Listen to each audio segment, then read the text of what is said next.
खबरों का सिलसिला लगातार जारी है और नमस्ते भारत में और भी खबरें बाकी हैं और उससे पहले आपको बड़ी खबर बता दें। देखिए, पश्चिम बंगाल में ईडी का बड़ा एक्शन हुआ है। नॉर्थ 24 परगना में ईडी का फिर से छापा पड़ा है। टीएमसी नेता शेख शाहजहां के घर पर ईडी की टीम पहुंच चुकी है। मौके पर भारी फोर्सेस तैनात है। 19 दिन के बाद शेख शाहजहां के घर पर छापा पड़ा है। बिल्कुल, ये बड़ी खबर आपको बता दें। पश्चिम बंगाल में ईडी का बड़ा एक्शन देखने को मिला है। नॉर्थ 24 परगना में ईडी का फिर से छापा। टीएमसी नेता बताए जा रहे हैं शेख शाहजहां, जिनके घर ईडी की टीम पहुंची है और साथ ही साथ मौके पर भारी फोर्स को भी तैनात किया गया है। 19 दिन बाद शेख शाहजहां के घर पर छापा पड़ा है।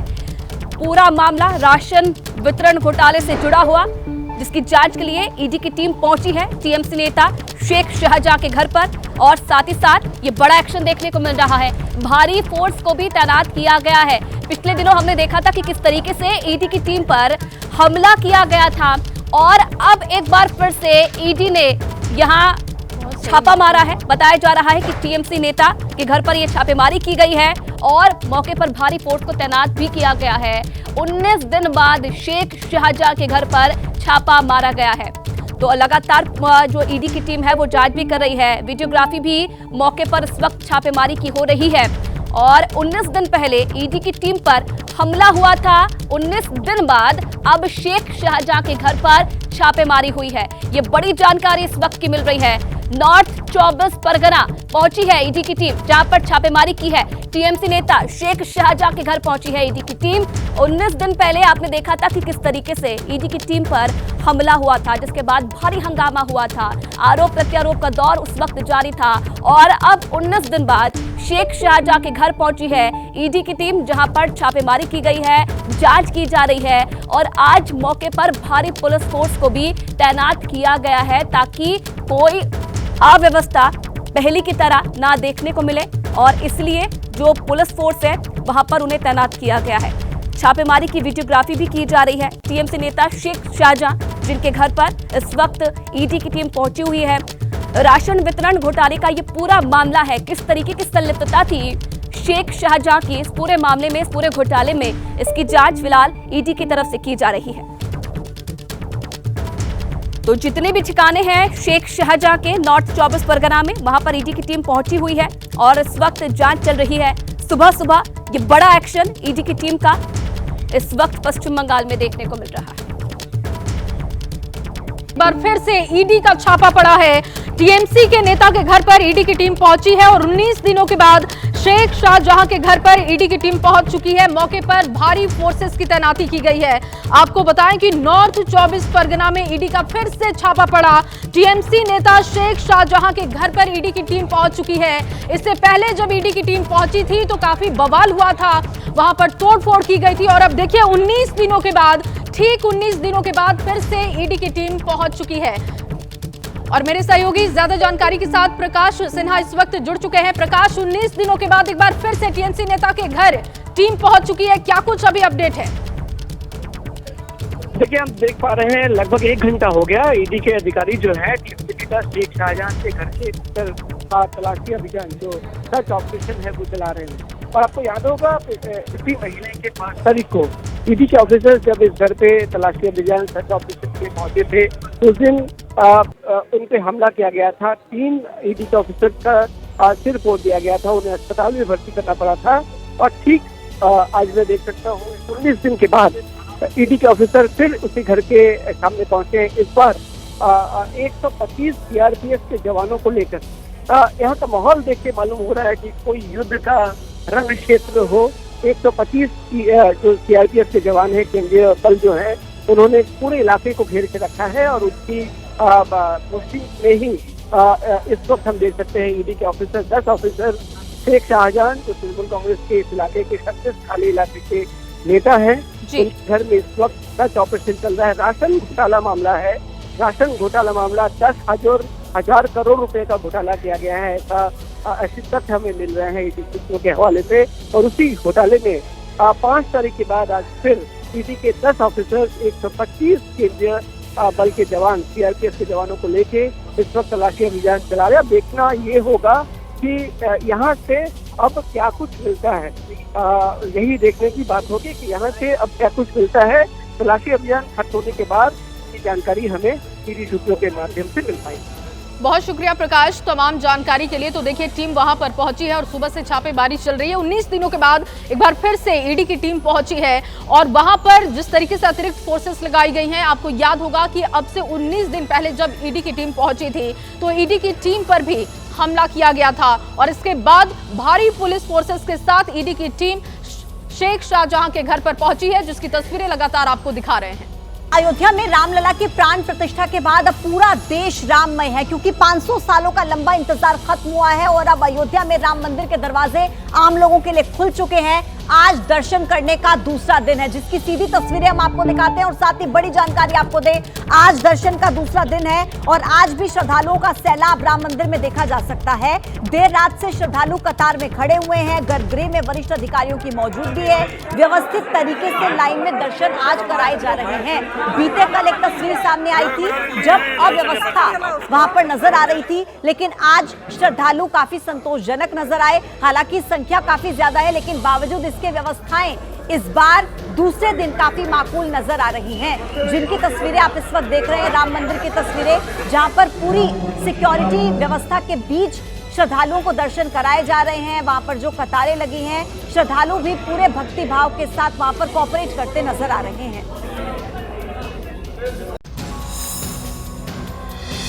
रामलला की प्राण प्रतिष्ठा के बाद जब पहली बार मंगलवार को आम श्रद्धालुओं के दर्शन के लिए राम मंदिर के कपाट खुले तो आस्था का समंदर नजर आया। रामलला के दर्शन के लिए रिकॉर्ड संख्या में राम भक्त पहुंचे। पहले ही दिन करीब 5 लाख श्रद्धालुओं ने अपने आराध्य के दर्शन किए, लेकिन आस्था का जो ज्वार उमड़ा उसके आगे सभी इंतजाम धरे रह गए। भीड़ में मौजूद भक्तों की सांसें ऊपर नीचे होने लगी और प्रशासन की सांस भी फूल गई। किसी को असुविधा न हो, इसका ध्यान रखना हमारा प्रथम दायित्व है। उसी दायित्व का हम लोग निर्वहन कर रहे हैं और लोगों से अपील कर रहे हैं कि जो निर्देश पुलिस दे उन्हें माने। राम मंदिर और गर्भगृह के द्वार हो, रामपथ हो या फिर हनुमान गढ़ी, भक्तों की अधीर भीड़ थी और आज भी भारी भीड़ उमड़ने के आसार हैं। ऐसे में सबसे धैर्य बनाए रखने की अपील की जा रही है। कोई भी घटना न हो जाए, इसलिए शांति से रहें। एक एक व्यक्ति शांति से जाके और मंदिर का दर्शन करें, सभी को दर्शन मिलेगा। इसलिए शांति से और बिना किसी घबराहट के, बिना किसी धक्का मुक्की के शांति से चल करके रामलला का दर्शन करें। तो देखिए अयोध्या में रामलला के दर्शन के लिए भारी भीड़ पहुंच रही है और क्राउड मैनेजमेंट के लिए अब कड़े कदम उठाए गए हैं। मुख्यमंत्री योगी आदित्यनाथ अयोध्या पहुंचे, उन्होंने बैठक की और जो अयोध्या के लिए स्पेशल बसें हैं उन्हें रद्द किया जा चुका है। पहले दिन रामलला के दर्शनों के लिए उम्मीद से कई गुना ज्यादा राम भक्त पहुंचे। अयोध्या धाम के चप्पे चप्पे पर राम भक्तों की भीड़ नजर आ रही थी। दर्शन के लिए भक्तों को घंटों लाइन में लगना पड़ा। रामलला के दर्शन की ललक और उत्कंठा देखिए, श्रद्धालु यहाँ पर बैठ गए हैं। एक लाइन बन गई है अलग अलग। ठीक सामने अमावा राम मंदिर है और यही रास्ता जाता है रामलला के लिए, और चूंकि इसलिए सब लोग यहीं पर आराम से पालथी मार के बैठ गए हैं। भारी भीड़ को देखते हुए सीएम योगी ने अयोध्या पहुंचकर अधिकारियों के साथ बैठक की। रामलला के दर्शन सहज तरीके से हो, इसके लिए आला अधिकारियों को मोर्चे पर लगाया गया। श्रद्धालुओं की भारी भीड़ को देखते हुए अयोध्या में क्राउड मैनेजमेंट के लिए अयोध्या के लिए यूपी रोडवेज की बसें रोक दी गई। ऑनलाइन बुकिंग करने वाले यात्रियों को पैसे वापस मिलेंगे। अयोध्या के एंट्री पॉइंट उदय चौराहा, टेढ़ी बाजार और साकेत पेट्रोल पंप से गाड़ियों की एंट्री रोक दी गई है। अयोध्या में सिर्फ पास वाले लोगों को ही एंट्री देने का फैसला किया गया है। और देखिए मैत्री बोध परिवार के संस्थापक अयोध्या से दिल्ली वापस लौट आए हैं। अपने मिशन और अपने अनुभव को लेकर उन्होंने एबीपी न्यूज से खास बातचीत की है, सुनिए।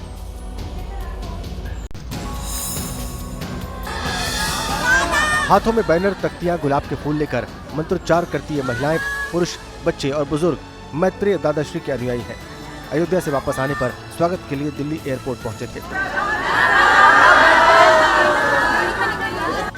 मैत्रेय श्री दादाजी ने सबका अभिवादन किया, आशीर्वाद दिया, प्राण प्रतिष्ठा समारोह का अनुभव साझा किया और राम के गुणों को आत्मसात करने का मंत्र दिया।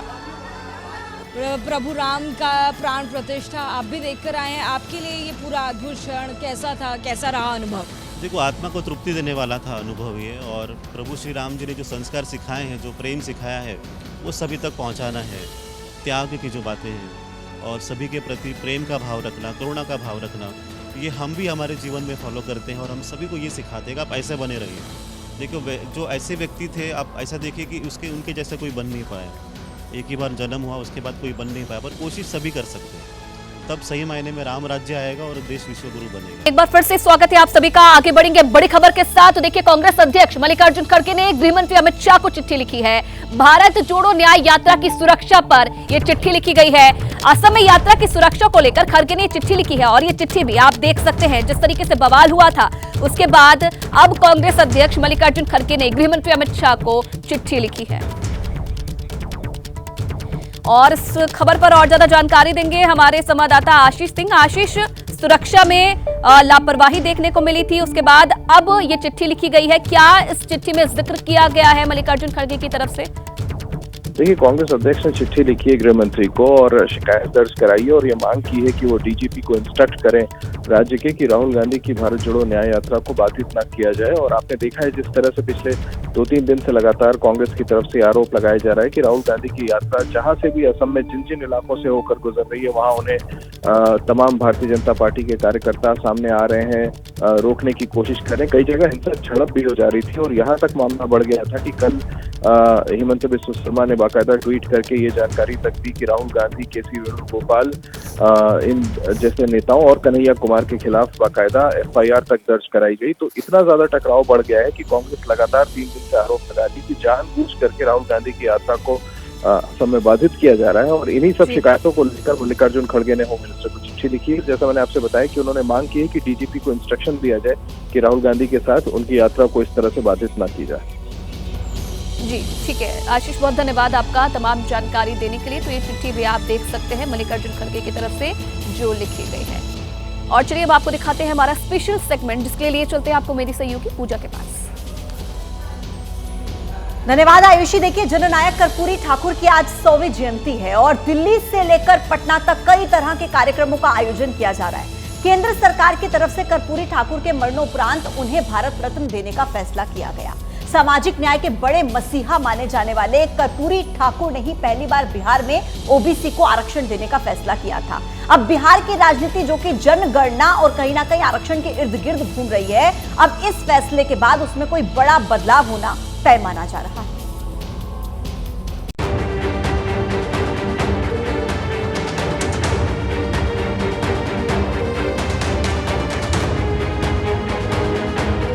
केंद्र सरकार के एक फैसले से बिहार की सियासत में नया चैप्टर खुल गया है।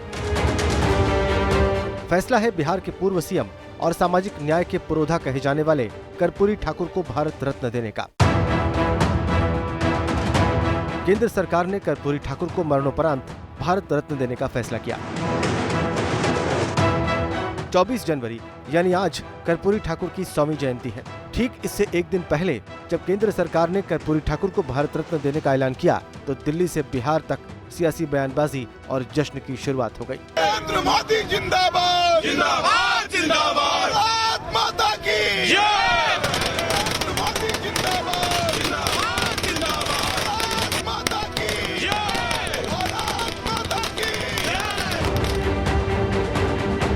ये तस्वीरें कर्पूरी ठाकुर के साथ पितौजिया की हैं। दिल्ली में जैसे ही कर्पूरी ठाकुर को भारत रत्न देने का ऐलान हुआ, पितौजिया से लोग एक दूसरे का मुंह मीठा कराने लगे।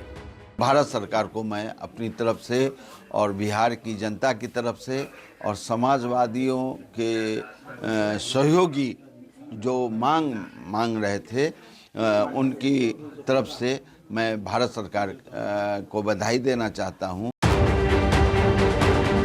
कर्पूरी ठाकुर यानी बिहार में सामाजिक न्याय के मसीहा। भारत छोड़ो आंदोलन में 26 महीने जेल में रहने वाले कर्पूरी ठाकुर 1952 में पहली बार विधानसभा चुनाव जीते थे। 1967 में बिहार के डिप्टी सीएम बने। 22 दिसंबर 1970 से 2 जून 1971 तक पहली बार बिहार के सीएम रहे। 24 जून 1977 से 21 अप्रैल 1979 तक दूसरी बार बिहार के मुख्यमंत्री रहे। पिछड़ों के बड़े नेता कर्पूरी ठाकुर की विरासत पर दावेदारी जेडीयू और आरजेडी दोनों जताती रही हैं।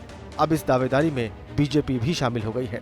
बिहार के मुख्यमंत्री श्री नीतीश कुमार जी ने जननायक कर्पूरी ठाकुर जी को विभिन्न अवसरों पर एक लंबे समय से भारत रत्न देने की मांग केंद्र सरकार से की। 10 वर्षों के लगातार कार्यकाल के पूरा होने के करीब पहुंचने वाली मोदी सरकार ने इस मांग को स्वीकार कर लिया। आदरणीय लालू प्रसाद जी, हमारी पार्टी लगातार इस मांग को कर रही थी कि भारत रत्न मिलना चाहिए। अब चुनाव नजदीक है तो अब कर्पूरी ठाकुर जी याद आ रहे हैं, उनको भारत रत्न दिया है। लेकिन यही लोग थे बीजेपी के जिन्होंने कर्पूरी ठाकुर जी को जलील किया, अपमानित किया है। बिहार के पूर्व मुख्यमंत्री श्रद्धेय कर्पूरी ठाकुर जी को भारत रत्न देकर बिहार का गौरव बढ़ाने का काम किया। देश में सपना पूरा करने वाला ही मोदी की गारंटी है। कर्पूरी ठाकुर की 100वीं जयंती पर आज दिल्ली में भी कार्यक्रम है। विज्ञान भवन में होने वाले इस कार्यक्रम में गृह मंत्री अमित शाह शामिल होंगे। अब सवाल ये है कि आखिर दिल्ली से पटना तक अचानक सभी पार्टियां कर्पूरी ठाकुर को लेकर एक्टिव क्यों हो गई? आखिर क्यों सभी पार्टियां कर्पूरी ठाकुर की विरासत पर दावा कर रही हैं? और कर्पूरी ठाकुर को भारत रत्न देने का फैसला क्यों सियासत का मास्टर स्ट्रोक है? दरअसल जिस बिहार में सामाजिक न्याय के नाम पर सियासत होती है, जिस बिहार में आरक्षण सियासत का बड़ा टूल है, उस बिहार में कर्पूरी ठाकुर बड़े आइकन हैं। बतौर सीएम 1978 में कर्पूरी ठाकुर ने बिहार में कई स्तरों पर आरक्षण लागू किया। उन्होंने 26% आरक्षण लागू किया। इनमें 20% आरक्षण अन्य पिछड़ा वर्ग यानी ओबीसी के लिए था, 3% आरक्षण महिलाओं के लिए था, 3% आरक्षण सवर्ण जातियों में शामिल आर्थिक रूप से पिछड़ों के लिए था। पढ़ाई में अंग्रेजी की अनिवार्यता को खत्म करने और मैट्रिक तक निःशुल्क शिक्षा जैसे बड़े फैसले भी कर्पूरी ठाकुर ने ही लिए थे। आरक्षण का जो मॉडल कर्पूरी ठाकुर ने बिहार में लागू किया था, वही आगे चलकर देश के लिए मिसाल बना। यही वजह है कि मंडल की सियासी जमीन बिहार में कर्पूरी ठाकुर को भारत रत्न देने के फैसले को मास्टर स्ट्रोक कहा जा रहा है। पूरे देश में कर्पूरी ठाकुर जी का जो मान सम्मान मिला है, भारत रत्न की उपाधि मिली है, माननीय प्रधानमंत्री जी ने ऐतिहासिक फैसला लिया है। इस फैसला के लिए पूरे देश की जनता और बिहार की जनता, हम सभी लोग उनके कायल हैं। आदरणीय नरेंद्र मोदी जी ने जो ये बहुत बड़ा पुरस्कार ऐसे महान व्यक्ति को दिया है, सर्वोच्च सिविलियन अवार्ड, ये उस पावन आत्मा को एक प्रकार से उनकी सोच, उनके विचार, उनकी राजनीति, उनकी ईमानदारी और गरीबों के प्रति उनके समर्पण का सम्मान है। आदरणीय कर्पूरी ठाकुर जी को मरणोपरांत भारत रत्न मिलने पर मैं हमारी भारत की सरकार और हमारे प्रधानमंत्री आदरणीय नरेंद्र मोदी जी का आभार प्रकट करता हूं। केंद्र सरकार का ये फैसला कैसे बिहार समेत उत्तर भारत में सियासत का नैरेटिव बदलेगा, उसे समझिए। दरअसल बिहार में जाति जनगणना कराकर नीतीश कुमार सियासत की नई बिसात बिछा चुके हैं। 2023 में हुई जाति जनगणना के मुताबिक बिहार में अति पिछड़ा वर्ग की आबादी 27.12% है।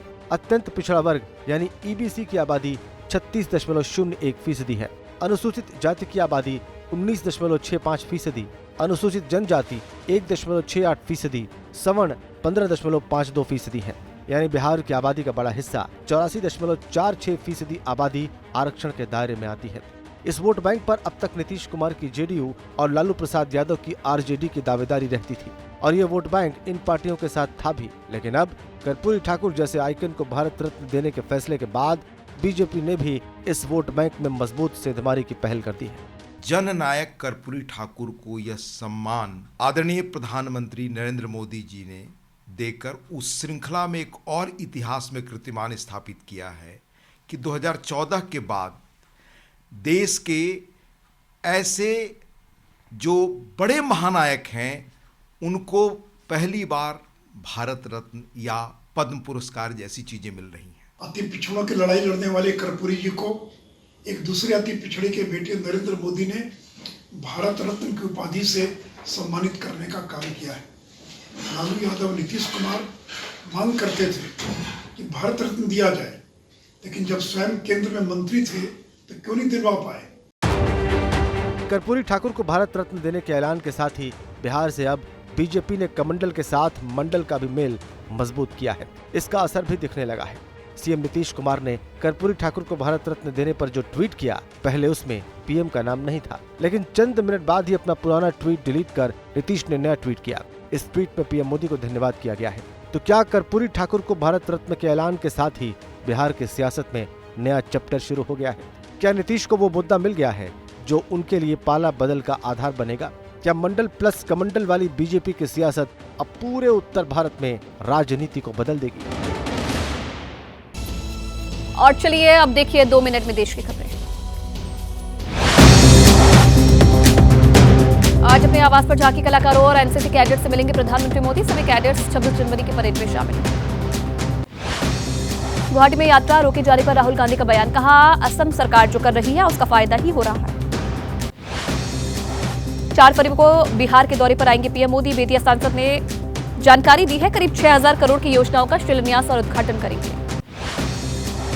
बिहार के पूर्व मुख्यमंत्री कर्पूरी ठाकुर को सर्वोच्च नागरिक सम्मान, केंद्र सरकार ने किया भारत रत्न देने का ऐलान। पीएम मोदी के उपवास रखने पर कांग्रेस नेता वीरप्पा मोइली ने उठाए सवाल, कहा मुझे शक है कि पीएम मोदी ने उपवास किया भी है या नहीं।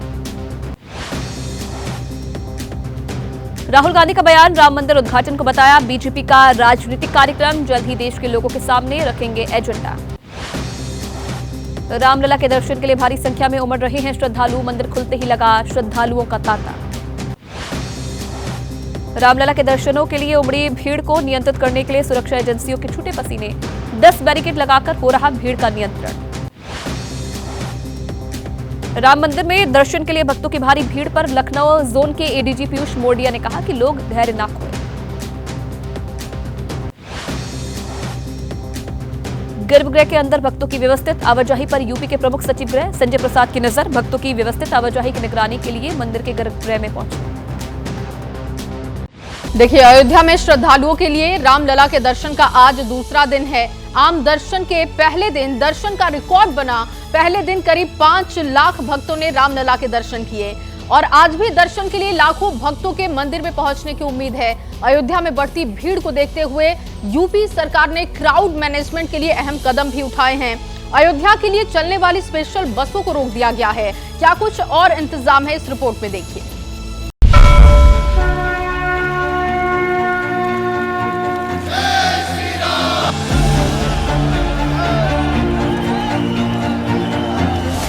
आस्था का साक्षात समंदर अवधपुरी में दिख रहा है।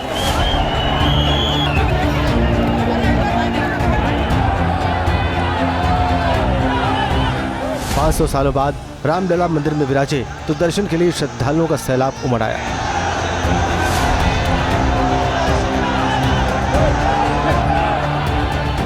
रामलला की प्राण प्रतिष्ठा के बाद मंगलवार को जब श्रद्धालुओं के दर्शन के लिए राम मंदिर के कपाट खुले तो रिकॉर्ड बन गया।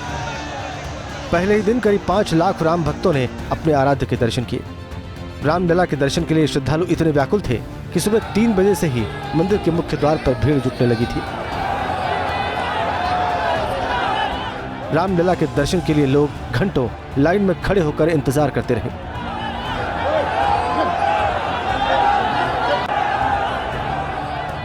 श्रद्धालु यहाँ पर बैठ गए हैं, एक लाइन बन गई है अलग अलग।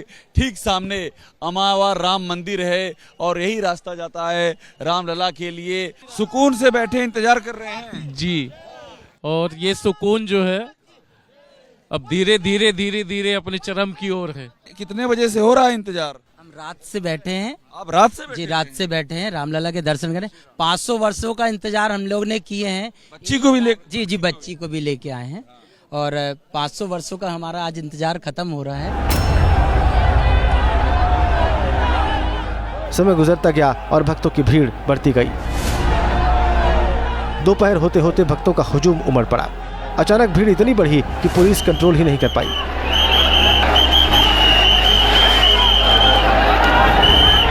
कई दर्शनार्थी बैरिकेडिंग को पार कर राम मंदिर के अंदर चले गए। कई लोगों को घंटों लाइन में खड़े रहने के बाद रामलला के दर्शन हुए। दर्शन करके जो लोग आ रहे हैं वो हमको दिखाई दे रहे हैं। अमावा राम मंदिर है, उसके ठीक बगल में हम हैं और ये जो पूरी लोग वहाँ से निकल कर आ रहे हैं। आप दर्शन कर लिया आपने? हाँ जी, कर लिया। हाँ जी, बहुत बढ़िया, सुंदर, एकदम अप्रतिम। दिल खुश हो गया। बहुत काफी भीड़ थी लेकिन मजा आ गया। प्रशासन ने बहुत अच्छा सुविधा किया है। अंदर भले भीड़ है लेकिन हर एक को इंडिविजुअल दर्शन मिल रहे हैं। मंदिर में घुसे तो आंसुओं की धारा बहने लगी अपने आप। रो पड़े आप? बिल्कुल रो पड़े। मन भावुक हो गया। भावुक हो गया। झंडा लेके गया था, बीच में किसी ने रोका। वहाँ पे जाके आंसू की धारा हुई। दर्शन नहीं करने दे रहे तो मैंने कि दर्शन करके जाऊंगा। फिर उन्होंने कहा दर्शन कर लो। झंडा प्रभु को प्रभावित हो गया, खुश हो गया। पूरे देश से श्रद्धालु रामलला के दर्शन के लिए अयोध्या पहुंच रहे हैं। राम मंदिर ट्रस्ट ने दर्शन के नियम तय किए हैं। सुबह 8 बजे से श्रद्धालुओं को रामलला के दर्शन होंगे। दोपहर 1 बजे भोग आरती के बाद 2 घंटे दर्शन बंद रहेंगे। दोपहर 3 बजे फिर से रामलला के दर्शन शुरू होंगे। रात 10 बजे तक रामलला के दर्शन होंगे। फिलहाल तय नियम के मुताबिक 12 घंटे श्रद्धालुओं को रामलला के दर्शन हो रहे हैं, लेकिन राम भक्तों का सैलाब इतना बड़ा है कि ये समय भी कम पड़ रहा है। हम चाहते हैं लोग अपना धैर्य न खोएं, हमारी बात माने और धैर्य पूर्वक उन्हें इंतजार तो करना पड़ेगा। सब एक निश्चित क्रम में दर्शन कर रहे हैं, व्यवस्थित तरीके से दर्शन कर रहे हैं और सभी के दर्शन पूर्ण होंगे।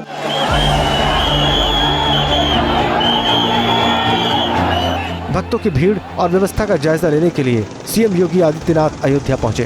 सीएम योगी ने राम मंदिर का हवाई सर्वेक्षण किया। सीएम योगी ने मंदिर पहुंचकर दर्शन की व्यवस्था का जायजा लिया, अधिकारियों के साथ बैठक की और भक्तों को असुविधा न हो इसके लिए जरूरी निर्देश दिए। श्रद्धालुओं की भारी भीड़ को देखते हुए अयोध्या के लिए यूपी रोडवेज की बसें रोक दी गईं। ऑनलाइन बुकिंग करने वाले यात्रियों को पैसे वापस मिलेंगे। अयोध्या के एंट्री पॉइंट उदय चौराहा, टेढ़ी बाजार और साकेत पेट्रोल पंप से गाड़ियों की एंट्री रोक दी गई है। क्राउड मैनेजमेंट के लिए अयोध्या में सिर्फ पास वाले लोगों को ही एंट्री देने का फैसला किया गया है। मेरे भक्तों, धैर्य से करें, शांति से दर्शन करें, जिससे सभी के दर्शन मिल जाए और किसी प्रकार की दुर्घटना न होने पावे। सीएम योगी के आदेश के बाद से यूपी सरकार के आला अधिकारी अयोध्या में जमे हुए हैं। यूपी पुलिस लोगों से अपील कर रही है, फिलहाल कुछ दिनों तक अयोध्या जाने का प्लान त्याग दें। इन सब के बीच भक्तों की भीड़ को देखते हुए मंदिर में दर्शन का समय बढ़ाए जाने की भी चर्चा है।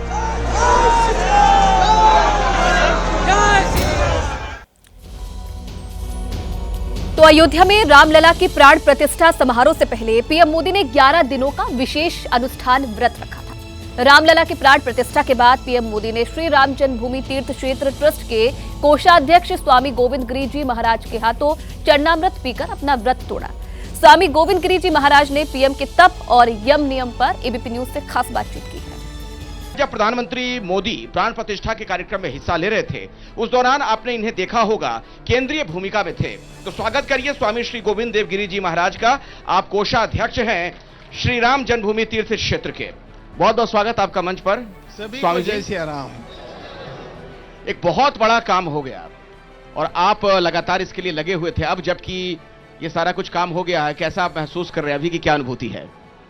अपने ऊपर बड़ा बोझ हो और वो लगातार बढ़ता जा रहा हो और धीरे धीरे ऐसा अनुकूल समय आ जाए कि बोझ उतरते उतरते एकदम सिर पर से नीचे ही धर दिया जाए, तो जिस प्रकार का रिलीफ, जिस प्रकार का समाधान, जिस प्रकार की विश्राम की स्थिति प्राप्त होती है, उस विश्राम की स्थिति के साथ रामलला के दर्शन की प्रसन्नता और सब लोगों के नेत्रों में जो आनंद मैं देख रहा हूं, सब लोगों के नेत्रों में जो उत्सुकता मैं देख रहा हूं, उसके लिए अभिभूतता, ये सारे के सारे भाव मेरे अंतःकरण में कल से उमड़ रहे हैं। अच्छा स्वामी जी, हम लोगों ने देखा टीवी पर जब आप मोदी जी के साथ वहां पर खड़े थे, जब पूजा वगैरह वहां पर जारी थी, तो आपने चम्मच से कुछ उन्हें पीने को दिया था। वो क्या हो रहा था उस वक्त? उपवास तोड़वा रहे थे आप शायद? वास्तविकता ये थी कि किसी भी उपवास का पालना करना होता है, उपवास को संपूर्ण करना होता है, तो गुनगुने जल में थोड़ा शहद मिला करके और नींबू की 2 बूंदे उसमें डाल करके दिया जाता है। हमने तैयारी भी वैसी की थी, लेकिन प्राण प्रतिष्ठा का कार्यक्रम पूर्ण होने के पश्चात वहां से गर्भगृह से बाहर आकर के चलते हुए माननीय प्रधानमंत्री जी ने मुझे अलग से कहा कि आप मुझे और कुछ मत दीजिए, मुझे श्री राम का चरणामृत ला करके पिलाइए। वाह!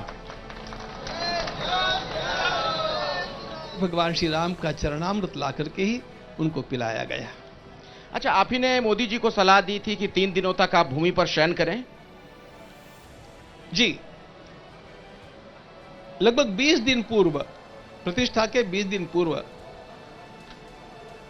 मुझे अनुरोध किया गया कि किस प्रकार मुझे स्वयं अपने को इस प्रतिष्ठा के लिए योग्य बनाने हेतु कुछ अनुष्ठान करना चाहिए।